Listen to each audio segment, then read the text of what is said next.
How do you post-date your resignation after you have been pinpointed and arrested with a gun at BWI, headed to Houston for circulating a racist AI recording of the principal using the school's computers? The school's computers?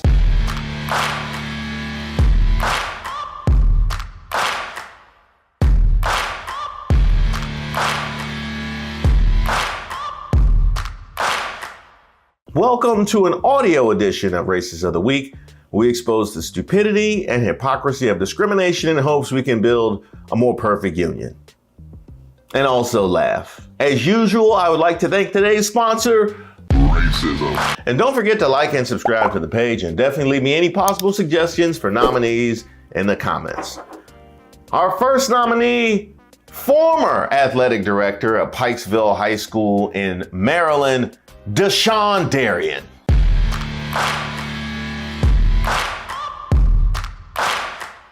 Now let's go back a few months when the principal of Pikesville High School, Eric Eiswert, was getting all the smoke after an audio circulated purportedly containing racist and anti-Semitic remarks.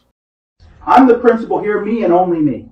You know, I seriously don't understand why I have to constantly put up with these dumbasses here every day. Between these ungrateful black kids who can't test their way out of a paper bag, or these teachers who don't get it, how hard is it to get these students to meet their grade level expectations? Lawrence and Ravenel should have never been hired. And don't let me get started on DJ. I'm going to drag his black ass out of here one way or another. I'm just so sick of the inadequacies of these people. And if I have to get one more complaint from one more Jew in this community, I'm going to join the other side.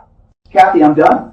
Now that has to be the first racist rant I've ever heard that uses the word inadequacies. I've never heard inadequacies from anybody that's angry. I've heard trifling. I heard can't get right. I heard ain't shit. I have never heard inadequacies. That is a first. Also, just making sure that you're checking all your boxes. You decided to go ahead and go with blacks and Jews. Okay, all right. Just making sure, just in case one wasn't enough, you made sure that you went with both. Okay, well now the former athletic director stands charged with orchestrating a deception using AI. Yes, artificial intelligence. Forensic analysis of the recording indicated that it contained traces of AI-generated content. A second opinion from another forensic analyst at the University of California, Berkeley confirmed the recording wasn't authentic. Bro, AI, man, AI. You decided to go to AI and didn't even pay for the advanced kind. You were still on the free trial version of AI that they would discover immediately. And you know why I know you was on the trial version? And you know how I know you was on the trial version? Because he not even that mad in the audio. Like, he not even that mad. In order to take him past like a 6 or a 7, you had to at least pay for a monthly subscription. You couldn't even do that. Put some effort into your deception. This is trifling, or dare I say, inadequate. Baltimore County Police would apprehend Darien at BWI Airport. That's where you messed up at. Because the reason why people in the DMV choose BWI is because it moves quickly and it's never too crowded. If you would have gone to Dulles, they probably would have said, hey, we spotted Deshaun Darien at Dulles. They were like, he got it. We don't want to go out there. I don't even think we have police cruisers with enough gas to go out to Dulles. Just trifling. Or dare I say, inadequate. Darien attempted to board a flight to Houston and was found in possession of a firearm, prompting his arrest on multiple charges related to the fabrication of audio recordings impersonating the principals. So you decided, you know what, if they arrest me, let me make sure that I have some other potential charges on the way. Or were you thinking you would just John Wick your way out of the window seat in 14F? Was that your plan? And your getaway involved Houston. You didn't try to go to Mexico. He didn't try to go to Costa Rica. He didn't try to go nowhere with no extradition treaty. You went to Houston. What, you thought Jay Prince was going to protect you? Jay Prince can't even protect Drake. I don't understand what your plan was, sir. Now, police wrote in charging documents that Darian had accessed the school's network on multiple occasions in December and January, searching for open AI tools and used large language models that practice deep learning. They also connected Darian to an email account that had distributed the recording. You use the school's computers, dog? Huh? Let me find out you use the school's computers to put together AI to slander the school's principal. You didn't even bother to take this home. Bro, if I was on this jury, whatever the sentence is, I would double it for using the school's computers. The school's computers? Now, according to Baltimore County Police Chief Robert McCullough, Darian's arrest came after investigations revealed his involvement in creating and disseminating the audio clips that falsely portrayed Iceworth. The recording circulated on social media platforms in January, inciting public outrage and led to Iceworth's temporary removal from his position. Darian, 31, now faces charges of disrupting school activities, theft, and retaliating against a witness. Police allege that Darian's motive stemmed from an ongoing investigation initiated by Principal Iceworth into irregular payments made to a school athletics coach who also happened to be Darian's roommate. Police say that he authorized a $1,916 payment to the school's junior varsity basketball coach under the pretense that he was an assistant girls soccer coach, which he wasn't. The principal also raised concerns about Darian's performance at work and suggesting the possibility of not renewing his contract for the school year. Now let's go in reverse chronological order. So the principal was concerned about Darian's performance at work and suggested not renewing his contract for the following year, when in reality, you are spending work hours searching for AI large language models on the school's computer while they paying you to be the athletic director. Sounds like he had a point. I don't know. Sounds like he had a point. And let me find out. So you sent this payment to somebody who happened to be your roommate. Did you just pay your rent with school money? Huh? Did you just pay your rent with school money and thought nobody was going to find out? You thought nobody was going to find out that he just went and paid his rent with school money. Now, this is the kicker, right? This is the kicker. So after you already done dirt with the situation with the roommate, you decide to go to AI to slander the principal for correctly calling you out for being inadequate during your work hours. You did all this because you was doing dirt. Tell me the logic and tell me the justice. Tell me the justice. Now, the fallout from the fabricated recordings was significant as they triggered a barrage of hate-filled messages on social media, inundated the school with disruptive phone calls, and prompted heightened security measures due to concerns for staff safety. The incident not only tarnished Iceworth's reputation, but also strained trust between teachers and school administrations, as you can imagine something like that would. Now, Shayna Ravenel, who was mentioned on the tape, told police that she had forwarded the email to a student's cell phone who she knew would rapidly spread the message around various social media outlets and throughout the school. She also sent it to the media and the NAACP. Now, both Darian and Ravenel have submitted their resignations to the school system according to an April 16th school board document. However, the resignations are dated June 30th. Now, let me go with Ms. Ravenel because I feel a little bit of compassion for her situation. She was given an audio recording purportedly of the principal where her name was mentioned that was critical of both blacks and Jews. And she decided, let me go get the word out. And she had to admit it because obviously she's talking to the FBI. Now, because of her complicity in distributing a false tape, she decides that she needs to resign. She should sue you. She should come for you. I would say she should go get your computer at home, but apparently you ain't had no computer at home. I don't know what you got at home. Apparently it was worth paying your rent with school money. Now for Mr. Darian, you remember that part about the resignations being dated June 30th? How do you post-date your resignation after you have been pinpointed and arrested with a gun at BWI, headed to Houston for circulating a racist AI recording of the principal? This man submitted a post-dated resignation. They supposed to pay you in cell block 2?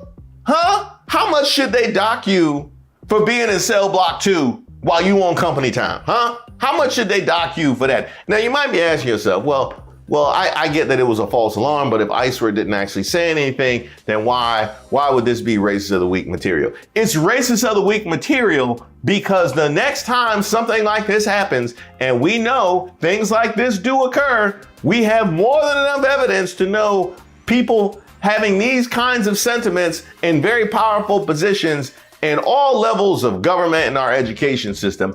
But guess what now? They got something to point to call it a false alarm. You got the NAACP involved. You got media involved on this racist audio tape of this principal, which ends up being false. So do you think this helps or hurts our cause, huh? Do you think this is something that helps or hurts our cause? And what was the reason? What was the reason that you felt the need to press the racism button? Because you decided to pay your rent with school money. Because you decided to pay your rent with school money. Now you done moved the wheels of justice inappropriately, which means they'll have to justify the next time the wheels of justice gets moving. I'm sure it's not gonna be long. I'm just saying, hell yeah, this dude is Racist of the Week and ain't and trifling and inadequate. Now, staying in the state, my home state, mind you, we are down bad, Maryland. Congressman David Trone was in the crab pot earlier this year after he used a racial slur during a congressional budget hearing. Now, he's not an official nominee yet, but I need y'all to make the call, okay? Should he be a nominee for Racist of the Week? So this Republican jigaboo that, it's a tax rate that's stopping business investment, it's just completely faulty by people who've never run a business. They've never been there. They have not a clue what they're talking about. Man, that's old school. That is old school right there. That's out there with Tar Baby. Like that's out there with the kind of stuff that just makes me laugh. Like, I don't even feel offended. I am shocked that you have survived this long. That is something. Now, according to his team, he intended to use a similar sounding term unrelated to the offensive term, which I'm assuming is bugaboo. Now that does make more sense. That does make more sense that you meant to use bugaboo, except why was jigaboo in your brain? I will give you that you probably meant to say something else, but why did your brain go and grab jigaboo? I have questions. That's all I'm saying. I have questions. At no point in my 4 decades on this earth have I accidentally said jigaboo. Have you accidentally said jigaboo? This is where I need a judgment call from you guys, because I will give him that he probably didn't mean to say that, but you said it. And I need to know why that's something that flows so freely out of your mouth. But you guys let me know in the comments what we do with Congressman David Trone, and will he join Bama Deshaun Darian as our Racist of the Week nominees? And of course, if you have somebody you would like to nominate, go ahead and leave it in the comments. You can email me at reese.waters@gmail.com, and be sure to subscribe to the page to make sure you get notified when the next video drops.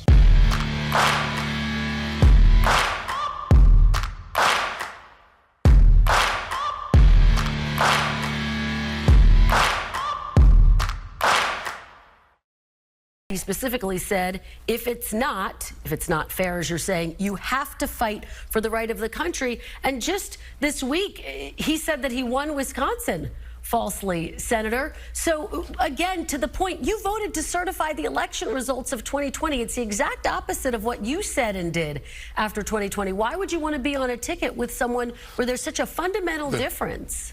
Translation: this man done dog walked you for over a year, said you were better for him than you were for yourself. You used to be the first black senator elected from the South since Reconstruction. Now look at you, buck dancing at Mar-a-Lago. Do you have any pride in yourself? Where are your friends?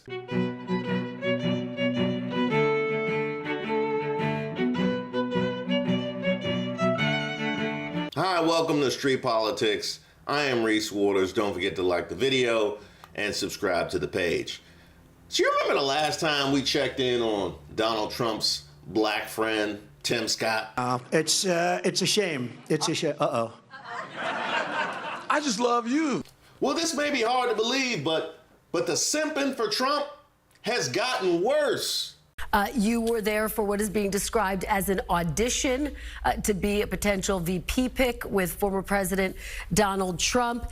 So let me just ask you, did you discuss with the former president the possibility of being his running mate, Senator? No, man, what we talked about this weekend was how bad the economy is. What about being President Trump's VP? Did it come up at all? Do you think you're on his short list? I hope that the president will choose a person who helps the country unite and heal. I certainly expect to have a decision from President Trump in the next 60 days or so, but he did not bring it up. I certainly didn't bring it up. Wait a minute. You ain't doing all this to be VP? You just doing all this shucking and jiving for nothing? I have to say, this is in a very positive way, Tim Scott. He has been much better for me than he was for himself. I watched his campaign and... Bruh, if I can call you that. No, man, what we talked about this weekend was how bad the economy is for single parents like the one that raised me. We had a lot of conversations around the room about the importance of eliminating Bidenomics, about the importance of getting inflation back down to 2%. We were just better off under President Trump. Inflation, Kristen, was at 2%, and we had the lowest unemployment rates for African Americans, for Hispanics, for Asians, a 70-year low for women. We had the highest funding for historically black colleges and universities in the history of the country under President Trump. So we were excited to have a conversation. We had no conversations about the VP pick, to be honest with you, to be clear, but we had a lot of conversations about the failures of Joe Biden and the success of Donald Trump. A couple of points on the economy. Of course, the inflation rate has come down significantly from its high in 2022. In terms of black unemployment, it was actually at its lowest rate last year, 4.7% in April of 2023. Just think for a moment. You know how bad it is that the two things you always point to about black people and Trump were better under Biden? You know how bad that is? I just want you to think about how bad that is. Always talking about lowest black unemployment. It was lower under Biden. HBCU funding. It was more under Biden. You know how bad that is? That'd be like saying, hey, we may have gotten swept, but it was competitive. It was competitive. It was the most competitive sweep in the history of the NBA playoffs. Sorry to my Lakers fans. Sorry. Of course, that was last year. They won one game this year. He specifically said, if it's not fair, as you're saying, you have to fight for the right of the country. And just this week, he said that he won Wisconsin. Falsely, Senator. So again, to the point, you voted to certify the election results of 2020. It's the exact opposite of what you said and did after 2020. Why would you want to be on a ticket with someone where there's such a fundamental difference? Translation, this man done dog walked you for over a year, said you were better for him than you were for yourself. You used to be the first black senator elected from the South since Reconstruction. Now look at you, buck dancing at Mar-a-Lago. Do you have any pride in yourself? Where are your friends? He specifically said, if it's not fair, as you're saying, you have to fight for the right of the country. And just this week, he said that he won Wisconsin. Falsely, Senator. So again, to the point, you voted to certify the election results of 2020. It's the exact opposite of what you said and did after 2020. Why would you want to be on a ticket with someone where there's such a fundamental difference? There is clear facts here President Trump himself said he expects this election to be fair, he expects it to be honest, and he expects to win. That's what the presidential candidate should expect, and I expect the exact same thing. And frankly, the American people agree with him. This is an issue that is not an issue, so I'm not going to make it an issue. Translation, why are you bringing up old stuff? Why are you bringing up, that was in the past. No, I changed. See, that's the problem with y'all. Y'all always trying to break up somebody else's relationship. See, me and Donald, we got a thing going. We got a good relationship. As long as he happy and I'm happy, that's the only thing that matters. Well, Senator, will you commit to accepting the election results of 2024? Bottom line. Well, at the end of the day, the 47th president of the United States will be President Donald Trump. That's not an answer. And I'm excited to get back to low inflation, low unemployment. Wait, Senator, yes or no? Yes or no? Will you accept the election results of 2024 no matter who wins? That is my statement. That's not an answer. But is it just yes or no? Will you accept the election results of 2024? I look forward to President Trump being the 47th president. Once again, not an answer. Kristen, you could ask him multiple times. Senator, just a yes or no answer. So the American people will make the decision. But I don't hear you committing for President Trump. That's clear. I don't hear you committing to the election results. Here's the challenge. Will you commit to accepting the election results? This is why so many Americans believe that NBC is an extension of the Democrat Party. Did you hear what he just said? Did you hear what he just said? NBC is an extension of the Democratic Party. Now, why would you say a thing like that? You know, because they own MSNBC, that would be reasonable. No, because you asked if you would accept the election results. So because she asked if you would accept the election results, that makes you an extension of the Democratic Party. So are you ceding that a core tenet of the Republican Party is not accepting the election results? Is that what you're saying, Tim Scott? Because that's what it sounds like you're saying. At the end of the day, I've said what I've said, and I know that the American people, their voices will be heard, and I believe that President Trump will be our next president. It's that simple. You also believe it's a flex to mention Trump statistics that were better under Biden. You believe that we were all fooled by you and Mindy. Clearly, your judgment ain't the best. But, Senators, you know, the hallmark of our democracy is that both candidates agree to a peaceful transfer of power. So I'm asking you, as a potential VP nominee, will you accept to commit to the election results in this election cycle, no matter who wins? I'm old enough to remember when this was a softball question. I'm old enough to remember when asking if you would accept election results was like asking, do you want tea or coffee, as you sit here and conduct this interview. But here we are in 2024, and it's contentious. Thanks, MAGA. Just simply yes or no. I expect President Trump to win the next election. Listen, I'm not going to answer your hypothetical question. Hypothetical question. He called, will you accept the election results, a hypothetical question. Wow. So I don't know how he has conversations with anybody at this point. Hey, Tim Scott, what you want for breakfast? Why are you asking hypothetical questions? You know what I mean? Are you going to run today? Well, yes, that is a hypothetical. Hey, Tim Scott, I saw Donald Trump went down to Harlem. You think he might have met a new black friend? Don't you ask me that. Will you commit to accepting the election results of 2024? Bottom line. Wait, Senator, yes or no? Yes or no? Will you accept the election results of 2024 no matter who wins? But is it just yes or no? Will you accept the election results of 2024? Senator, just a yes or no answer. So the American people will make the decision. But I don't hear you committing for President Trump. That's clear. I don't hear you committing to the election results. Here's the challenge. Will you commit to accepting the election results? But, Senators, you know, the hallmark of our democracy is that both candidates agree to a peaceful transfer of power. So I'm asking you, as a potential VP nominee, will you accept to commit to the election results in this election cycle, no matter who wins? Just simply yes or no. In total, he dodged that question 6 times. 6 times he refused to say he would honor the results of the 2024 election. And if that's what he's saying to please his friend, Donald Trump, you already know it's because that's what he wants to hear. Because that's exactly what he's prepared to do. So tell me again who the real threat to democracy is, Bill Barr. Link in the bio. And I think all this stuff about a threat to democracy, I think the real threat to democracy is the progressive movement and the Biden administration. The Biden administration or President Biden himself? Biden's support for the progressive agenda. The man has already said he thinks it's rigged if he doesn't win.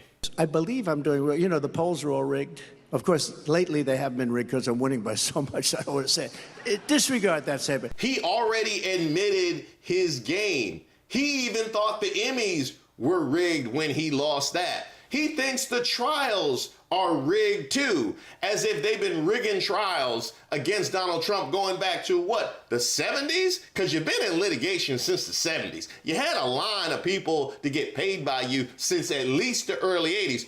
Apparently all of that is rigged, and you actually have people that will show up and double down on this nonsense rhetoric. Because it seems to me that they're trying to use the law in the courts. They've clearly politicized this thing with Donald Trump because they can't come up with a strategy to offset the momentum he's clearly gained. Now, South Carolina, Wake up, wake up, wake up, wake up, wake up, wake up out of your sleep. I have to ask you a question because you put this man in the Senate to work for you. And clearly, he's working for somebody else.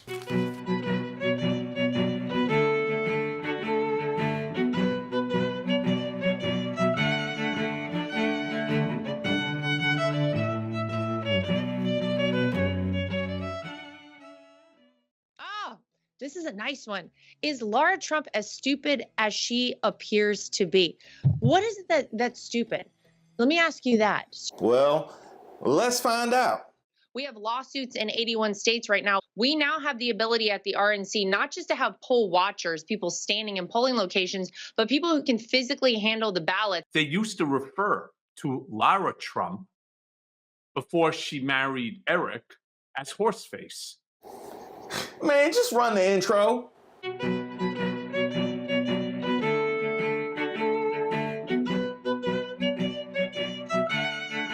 As we've seen various Trump underlings debase themselves in service of Donald, I want to take a moment to process a new Trump application. She's been putting in hours of work, ruining her credibility and her good name, or I should say anonymous name. Y'all know her maiden? I didn't think so. To help Donald Trump win re-election. This is somebody who hired Christina Bobb to run election integrity fresh off an indictment.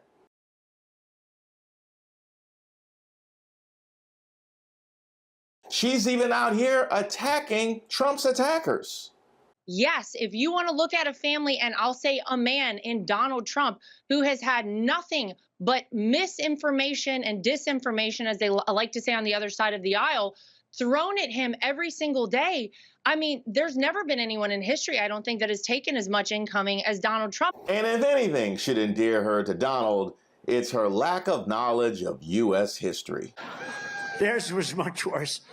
It's where the Army weathered its brutal winter at Valley Forge, where General George Washington led his men on a daring mission across the Delaware, and where our Union was saved by the immortal heroes at Gettysburg. Gettysburg, what an unbelievable battle that was, the Battle of Gettysburg. What an unbelievable, I mean, it was so much and so interesting and so vicious and horrible and so beautiful in so many different ways. It represented such a big portion of the success of this country.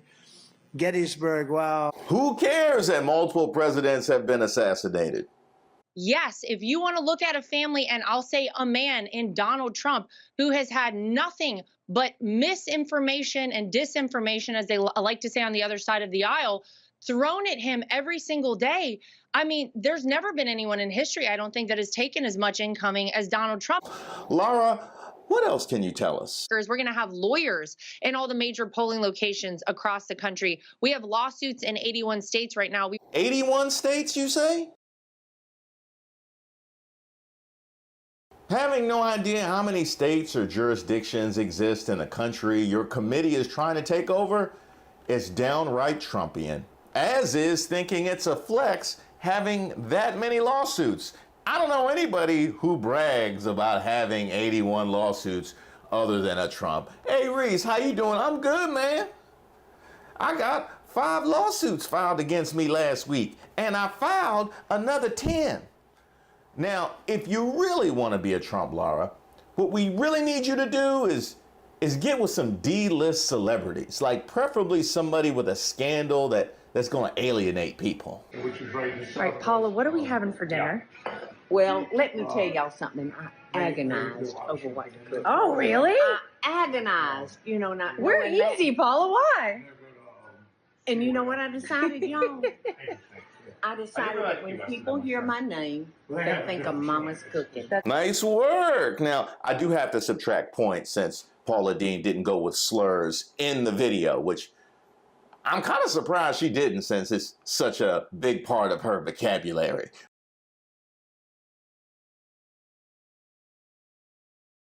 But your next task, can you express complete ignorance of the law? I think the most recent thing to report is that we are working hard on election integrity, and we just announced last week that we have 100,000 committed people who are going to be trained as poll workers. So, Eric, leading up to this election, I think we can all see the most important thing, aside from getting out the vote, is protecting that vote. We now have the ability at the RNC not just to have poll watchers, people standing in polling locations, but people who can physically handle the ballots. Well done, well done. I mean, with partisan poll workers handling ballots, why have an election at all? Solid. Now how's your lying? That's what they do at Trump rallies, except at Trump rallies, Sean, it's authentic. We don't manufacture anything like this. When Donald Trump visits a bodega in Harlem, that's not manufactured either. Whenever he visits a Chick-fil-A in Atlanta, not manufactured.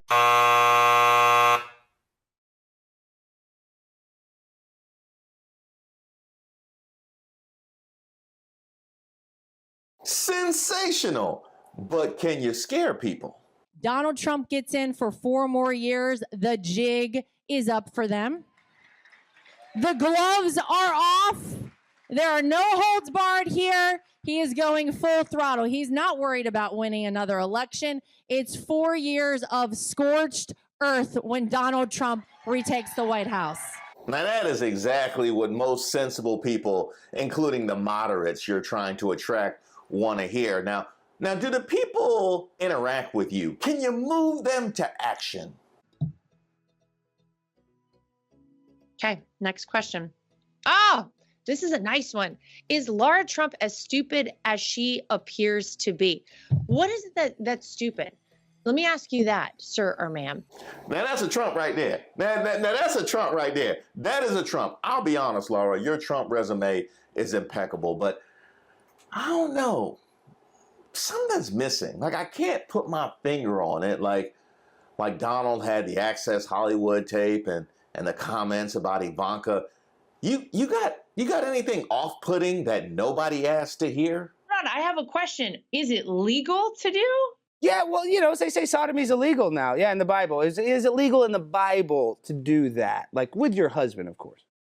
I mean, as far as I'm concerned, once you are married, everything is legal and everything that everyone enjoys, whatever it may be. I think she's in. I mean, you've proven yourself to be as strong a Trump candidate as any, but of course the decision doesn't rest with me. Ultimately, it's up to the big guy if he upsets you. They used to refer to Lara Trump before she married Eric as horseface. It's really unbelievable because not only did Donald used to do that, but so did Don Jr. and so did Ivanka when they were referring to her. I mean, I've talked about this quite a bit. It's cruel, even if it's true. Oh, I guess try again next election. I can't believe he said even if it's true. It's cruel, even if it's true. It's cruel, and it just, as you said, it goes to his character. But that doesn't seem to stop that doesn't seem to stop his supporters at all. They actually find it funny. So Cohen, the Trump family, Donald Trump, Don Jr., were calling Eric's wife, or at the time girlfriend, a horse face, the same name that Donald Trump uses to refer to Stormy Daniels? Yes. There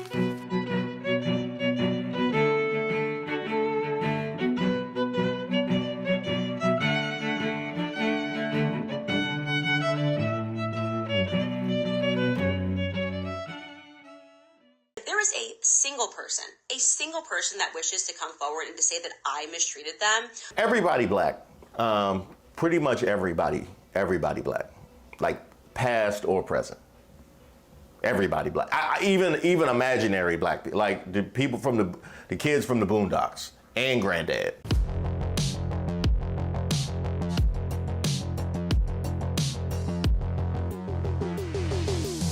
Hi, my name is Reese Waters, and I'm troubled. Don't forget to like the video and subscribe to the page. So, y'all probably remember the last time we had to remove Candace Owens from the premises. Hold on. In West Philadelphia, born and raised, on the playground is where I spend most of my days. Okay. Chilling out, maxing, relaxing, all cool and all, shooting some b-ball outside of school.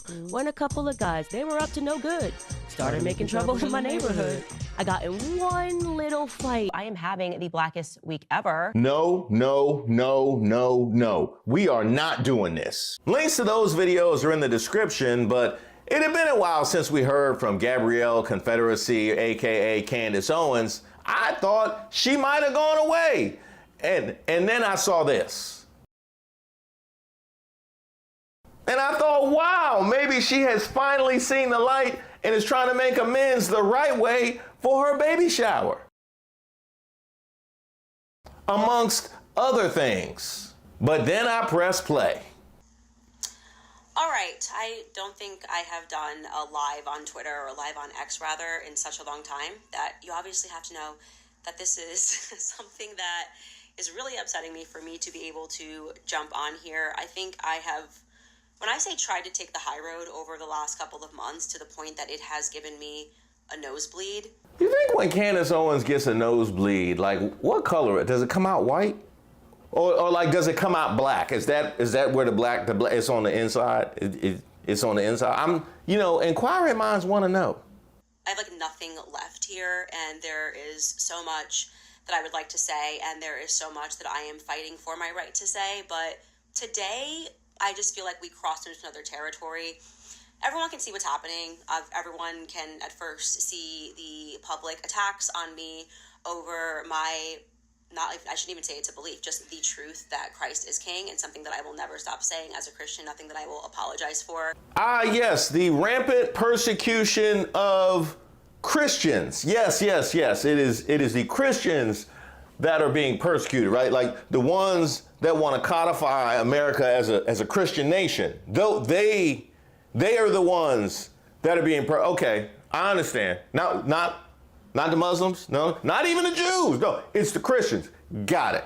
But these attacks against me and my character have not stopped, and I think partially it's being driven by the fact that they have not been successful.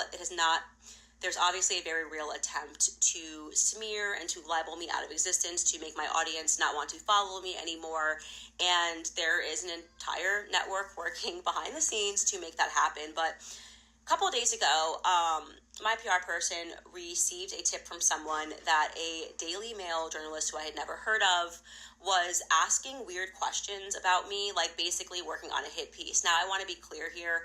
I do not at all blame the journalist. I don't blame the Daily Mail. I read the Daily Mail. I used to write op-eds for the Daily Mail, so I am not saying this as like I'm here just the Daily Mail.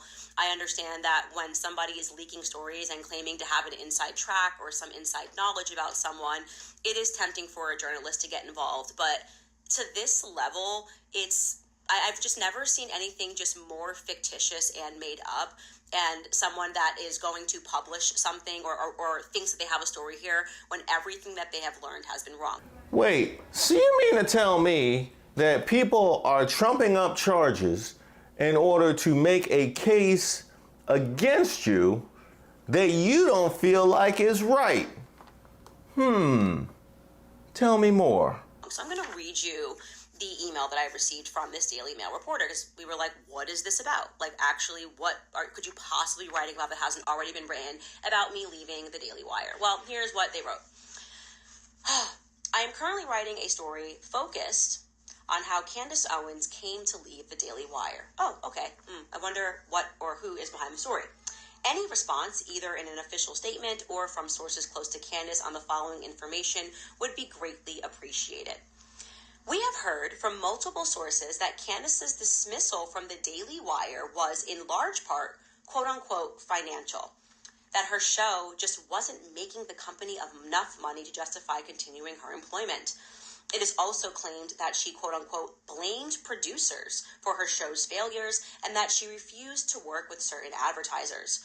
We have also heard that senior management felt they had a moral obligation to terminate Candace's employment due to what has been described as her increased anti-Semitism and her conspiracy theories. So you mean to tell me that they came with a case about your show being unsuccessful, even though that is something that you can actually see and look up for yourself? There was a case that was made that your show was unsuccessful and you were unpopular with advertisers to make the case of why it was canceled and you lost your platform, as opposed to, the ideological differences that would have been the obvious culprit. That is fascinating. I can tell you, I don't know of any other black person that has happened to. That is wild. Let me tell you, this is new territory. Others have said that Candace was mean to and mistreated the junior staff members at the Daily Wire, including, ready guys, makeup artists and interns. One source described a scene in which Candace allegedly threw a canned drink at someone. I could absolutely see you throwing a canned drink, especially if it was like a Snapple or like a Arizona iced tea or a Hennessy. I could see you throwing that for sure. Okay.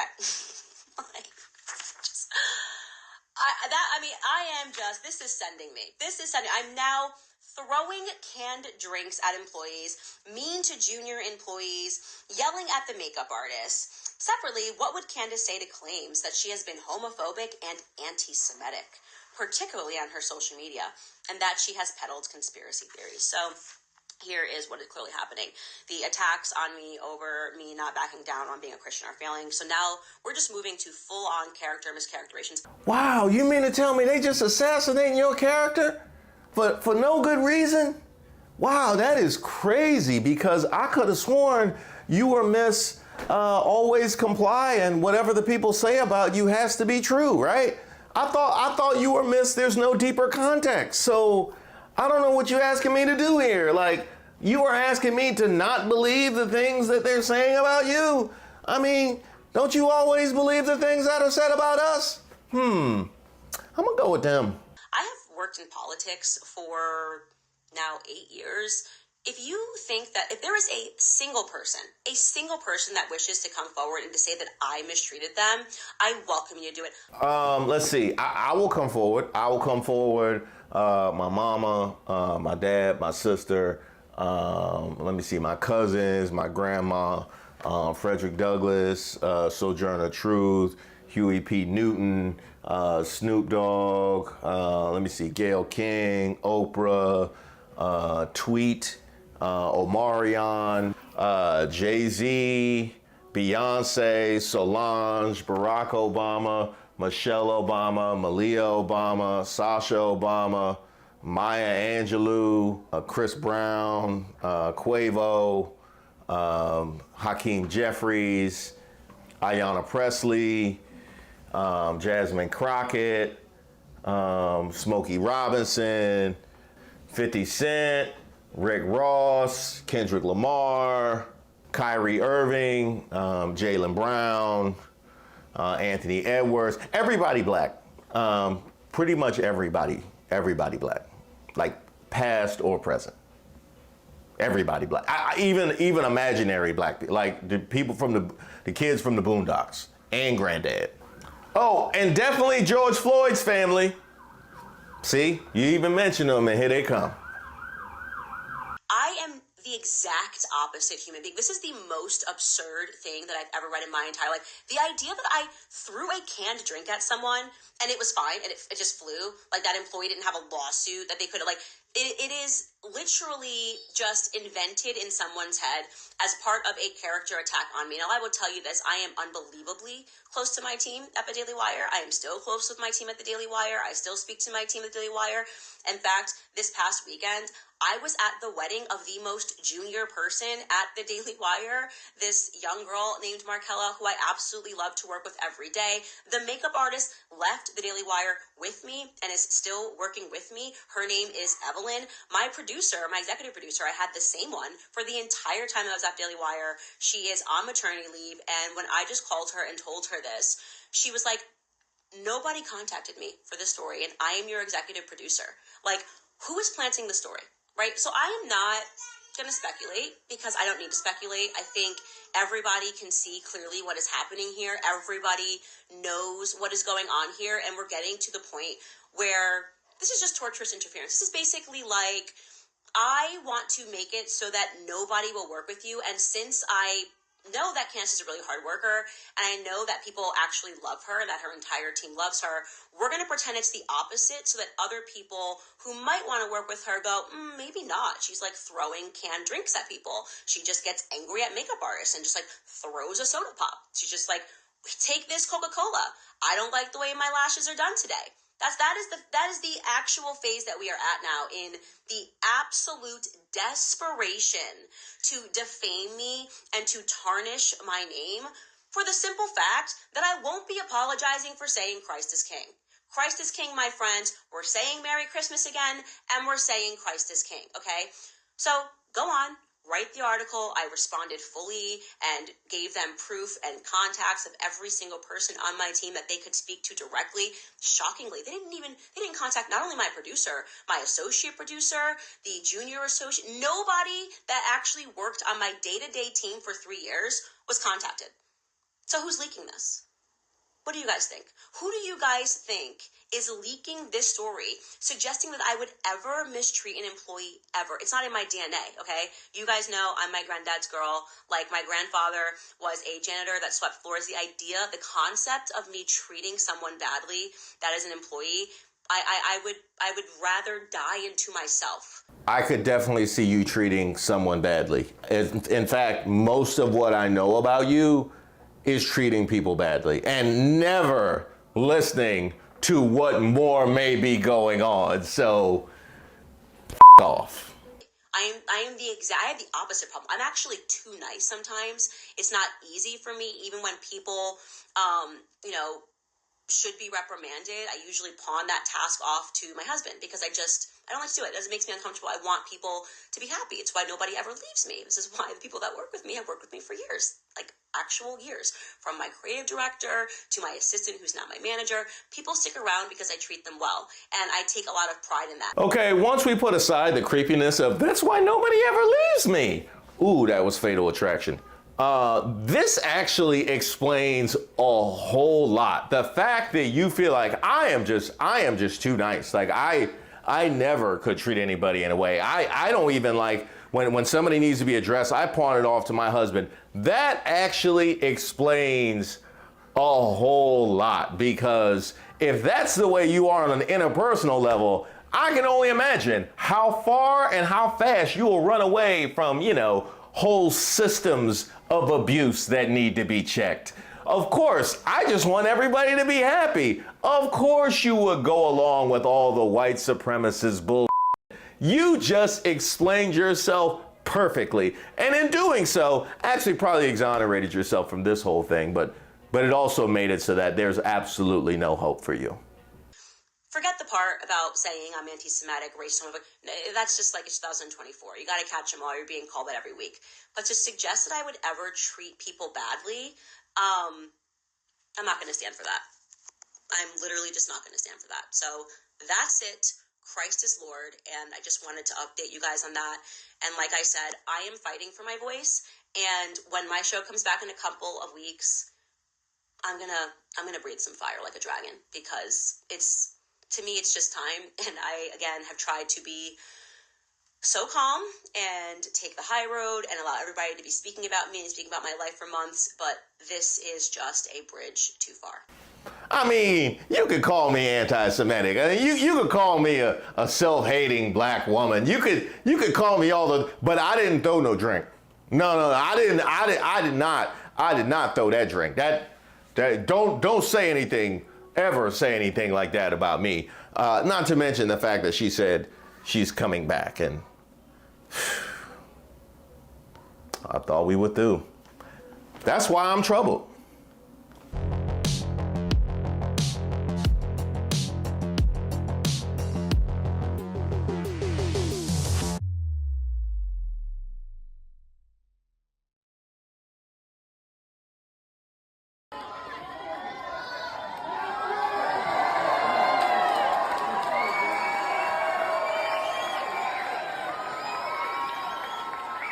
Jesus turned water into wine. Jesus turned water into wine, and he also multiplied the loaves of bread. And he repeated that miracle in Detroit because he turned 18 black people into 8,000.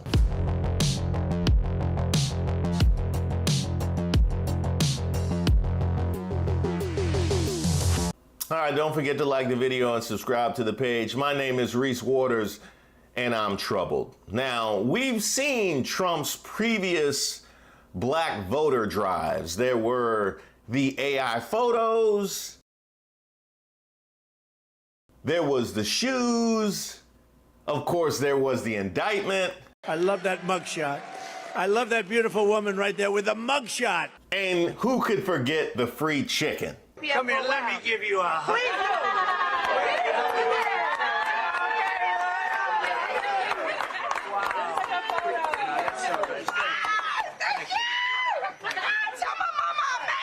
Well, Trump decided church was the next obvious move because we got to go to church, right? Oh, look at my African American over here. Look at him. At least I had to. That was not a choice that I had growing up. Well, former President Donald Trump's campaign kicked off its Black Voter Coalition group on Saturday at 180 Church, a predominantly black worship center in Detroit. And, well,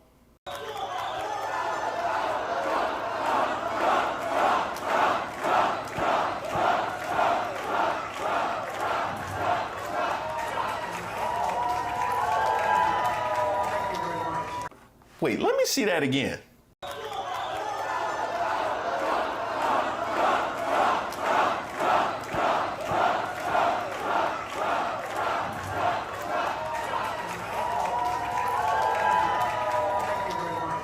What do they think this is? The Black Conservatives Foundation?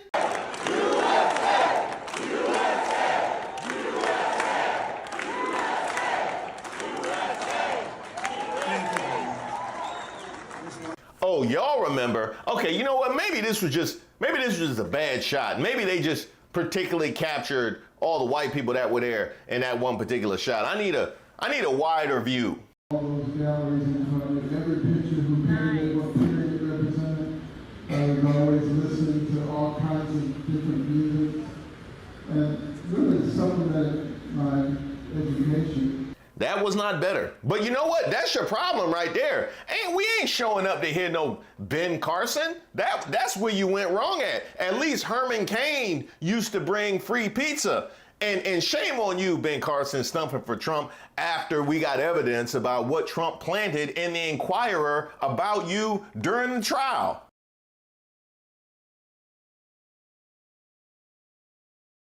Now look at you. All those galleries in front of every picture who painted what period it represented.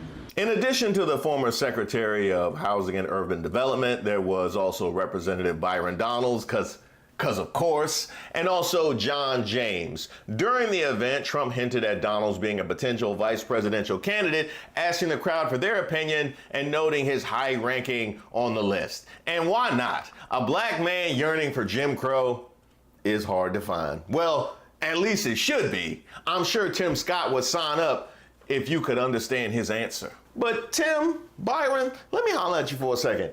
Just out of curiosity, what makes you think a man who wouldn't have a black accountant back in the day, who refused to accept a black winner of The Apprentice because he didn't think the public would accept it. On this phone conversation, I was told exactly what Donald Trump said. Yes, the N-word and others in a classic Trump goes nuclear rant. And when he'd said them, during production he was mic'd, and there's definitely an audio track. What makes you think that kind of man would pick a black VP? I'm just wondering. You have both spent a lot of time and political capital. You got us all out here laughing at you for your shoe shining and your shuffle. To what end? Do you really think he's going to pick a black vice president? You know what? I'm gonna let y'all waste your time because this is providing a lot of content for me. I don't even know why I'm complaining. Who else was there?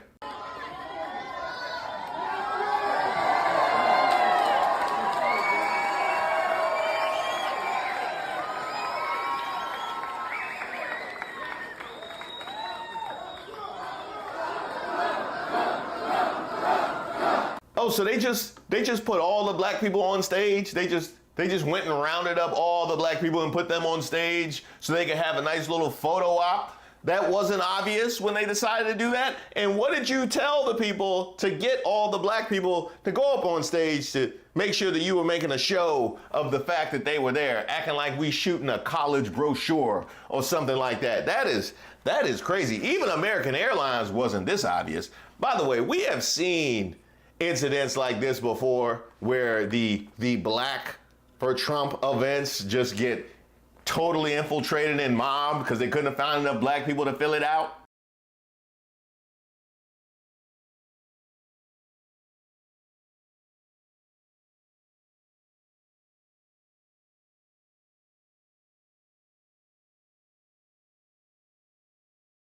I mean, y'all not gonna leave us nothing. Not even the places we don't wanna be. You're not even gonna leave us the places that we don't even wanna be. How could you? Is there nothing left for us? Is nothing sacred? The Trump campaign highlighted the economic achievements for black Americans during his presidency, such as, you'll never guess, low unemployment rates. Yay! They went to low unemployment rates. Of course they went to low unemployment rates. If you had low unemployment rates and HBCU funding, come on down. Come on down. He also mentioned increased household income, but why stop there, Trump? Tell him how you appointed 53 appeals court judges and not one was black. That's right. Yeah, why don't you tell him that? Why don't you tell him no black appointee in the judicial system? Trump had no black senior White House staff and was the first without a single Hispanic since Reagan. Why don't you go with that? You always big on the numbers. Now, all of this tells you exactly how confused you would have to be to show up to something like this.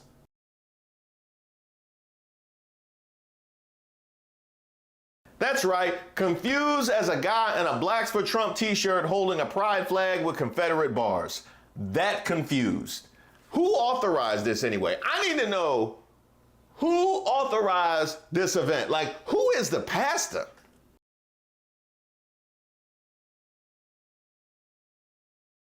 That's the pastor? That is the pastor of this church. What is he even doing there? Asking for biscuits?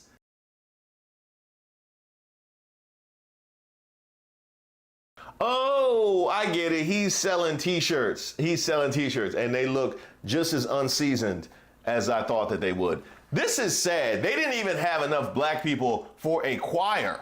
Happy birthday to you. Happy birthday to Trump. Happy birthday.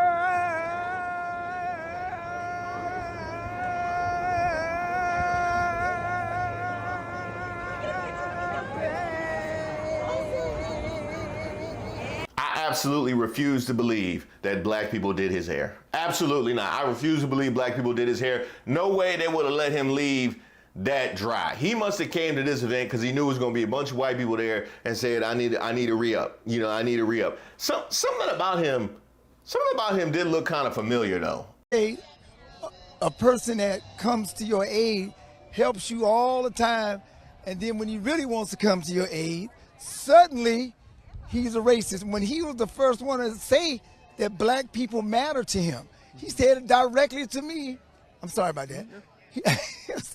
He said it directly to me I forgot, not Joseph Caterson, but Miami Nights. But he's done so much for the black community. Sir, he did so much for the black community. I knew it. I knew I had seen him before. Now, how do they get these people from place to place? Next thing you know, they're in the Bronx. Now they're in Ohio. Now they're in Michigan. How do these people travel? I don't understand where are these caravans? Is there some kind of Trump Underground Railroad just shuffling derelicts from city to city?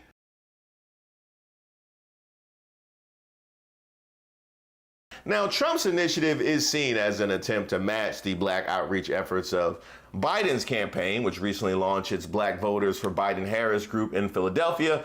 Biden and VP Kamala Harris credited black voters for their 2020 victory and criticized Trump's history on racial issues, including his actions on January 6th and his stance on the Central Park 5. Despite Trump's efforts, some black voters remain skeptical. Comments from focus group participants suggest that Trump's legal troubles didn't resonate with their experiences. Additionally, the campaign faced challenges due to the earlier closure of several RNC minority centers. And you gotta wonder exactly how legitimate that outreach is when they close the outreach minority centers. That tells you exactly how serious he is. Trump's campaign is said to be bolstered by endorsements from popular black cultural figures and support from black Republicans who are organizing events to engage black voters. This includes efforts by Senator Tim Scott, who announced a $14 million black voter outreach campaign, and Representatives Byron Donalds and Wesley Hunt, who are hosting events to discuss the black male vote. Let's take a look at some of these endorsements.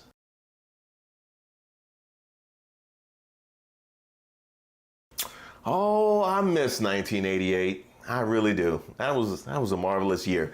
As Trump continues his campaign, his next event will be a rally in Philly, offering another opportunity to connect with black voters and refine his message ahead of the upcoming election. But of course, not before they lie about this event. Biden's not doing anything like that. Look at the contrast of just this weekend. You got Donald Trump in Detroit talking to 8,000 people, and then at a black church, of course. See, the thing is, because Jesus turned water into wine. You know, Jesus turned water into wine, and he also multiplied the loaves of bread.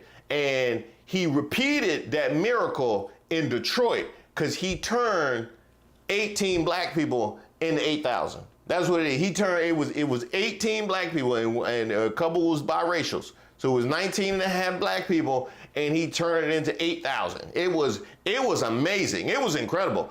Now, as far as Trump's sound from the weekend.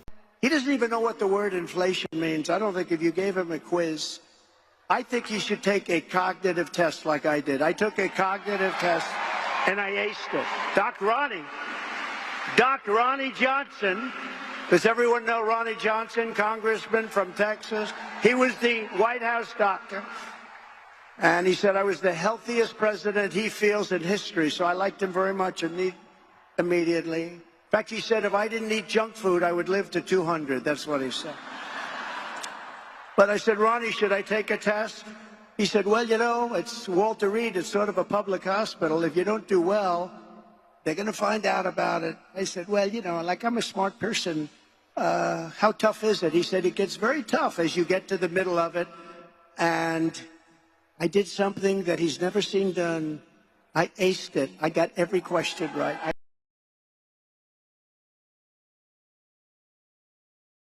The man forgot the name of the physician he was lying on in reference to his cognitive test. Woo!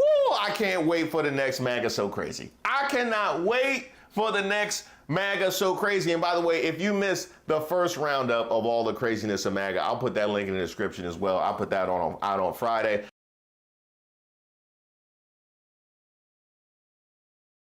I think I'll put the next one out on Friday. It seems like a good weekly thing to keep up. As long as they keep acting up.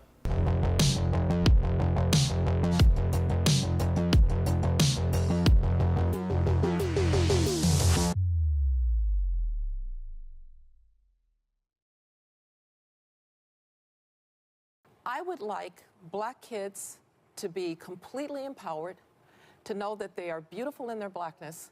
But in order to do that, I don't have to make white kids feel bad for being white. Wait a minute. Wait a minute. Wait, first of all, you're not going to speed past that like you didn't just say what you just said.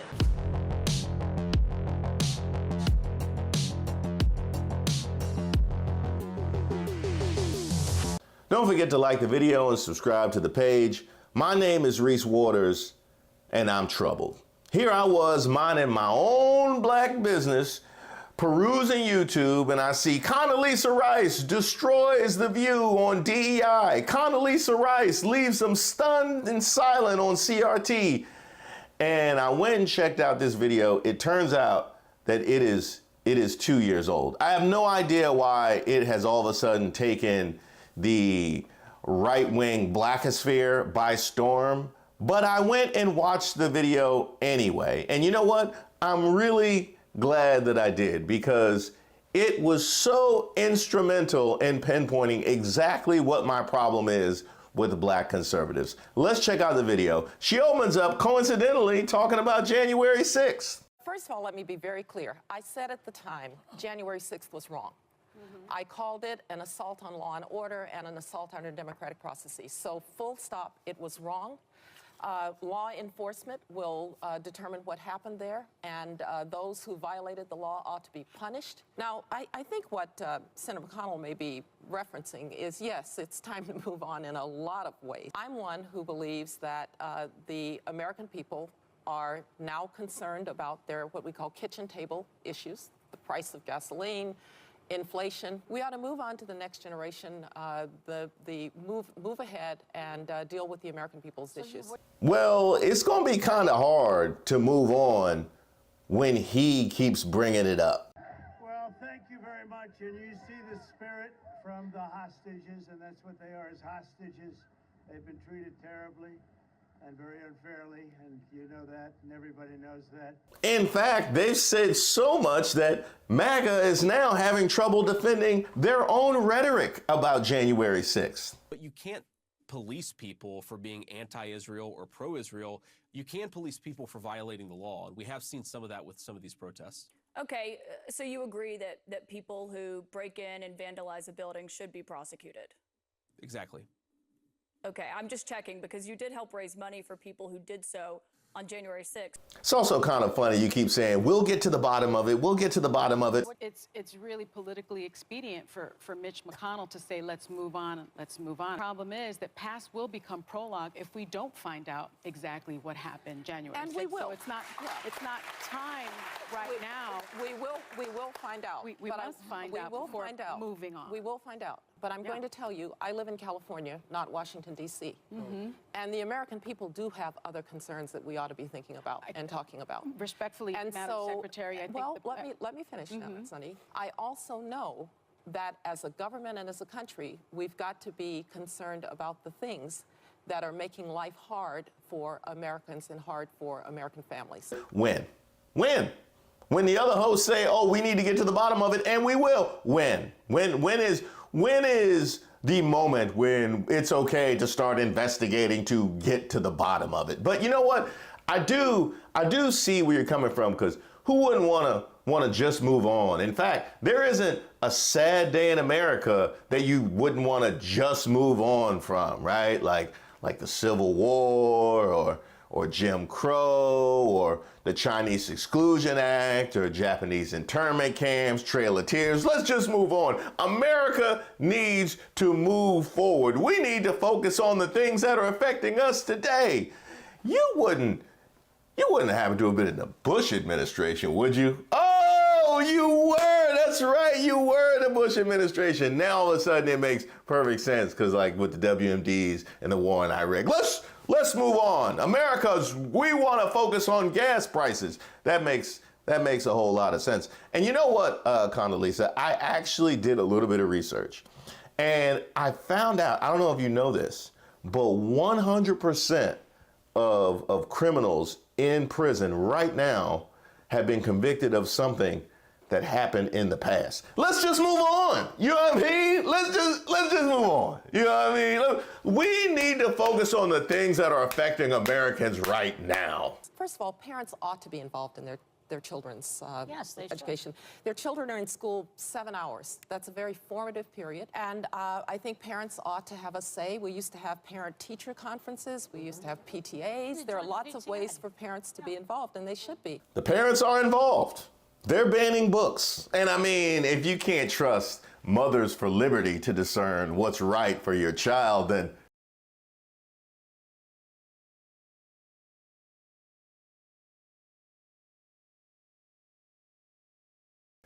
who can you trust? My parents never thought I was going to grow up in a world without prejudice, but they also told me that's somebody else's problem, not yours. You're going to overcome it, and you are going to be anything you want to be. And that's the message that I think we ought to be sending to kids. One of the worries that I have about the way that we're talking about race is that it either seems so big that somehow white people now have to feel guilty for everything that happened in the past. I don't think that's very productive. Or black people have to feel disempowered by race. Now we get to the heart of the matter, the victim mentality, which is something that gets thrown at people in my space all the time. You have a victim mentality like you found some sort of secret sauce to self-actualization. I do not have a victim mentality because I'm special.